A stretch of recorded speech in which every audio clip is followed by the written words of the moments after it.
রাজশাহীর পুঠিয়া উপজেলার শিলমারিয়া ইউনিয়নের গড়াগাছি বিলে ফসলি জমি নষ্ট করে চলছে পুকুর খনন। স্থানীয় কৃষকরা জানান, এই বিলে ধান, সরিষা সহ বিভিন্ন ফসল উৎপাদন হয়। এখানে পুকুর খনন করা হলে আশপাশের এলাকায় জলাবদ্ধতা সহ হারিয়ে যাচ্ছে ফসলি জমি। নিষেধ করা সত্ত্বেও এক শ্রেণীর প্রভাবশালীরা প্রশাসনকে বৃত্তাঙ্গুলি দেখিয়ে ফসলের জমিতে পুকুর খনন অব্যাহত রেখেছে। প্রাণের ভয়ে মুখ খুলতে সাহস পাচ্ছেন না অসহায় কৃষকরা। তবে এসব পুকুর খননকারীদের বিরুদ্ধে দ্রুত ব্যবস্থা নেওয়ার আশ্বাস দিয়েছেন প্রশাসন। হ্যাঁ, ধন্যবাদ। আপনি বললেন যে মঙ্গলপাড়া, শিলমারি ইউনিয়নের মঙ্গলপাড়ার হিন্দুপাড়ায় পুকুর খনন হচ্ছে, এই সংবাদটি আমাদের কাছে এসেছে এবং আমরা সরজমিন যাচাই করে পেয়েছি এটি সত্যতা রয়েছে।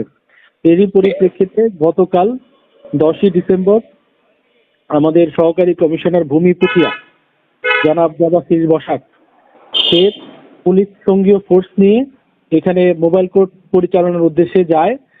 সম্ভবত এটি খবর পেয়ে বা তার আগেই যারা খনন করছিল তারা এখান থেকে সরে যায়। তাদের যে ভেকু মেশিনটি ছিল, ভেকু মেশিনের ব্যাটারি ওই মুহূর্তে জব্দ করা হয়েছে। ভবিষ্যতে আমাদের এই অভিযান চলমান থাকবে। আমরা এই পুকুর খনন বন্ধ করার জন্য সকল স্টেক হোল্ডারদের সহযোগিতা করব।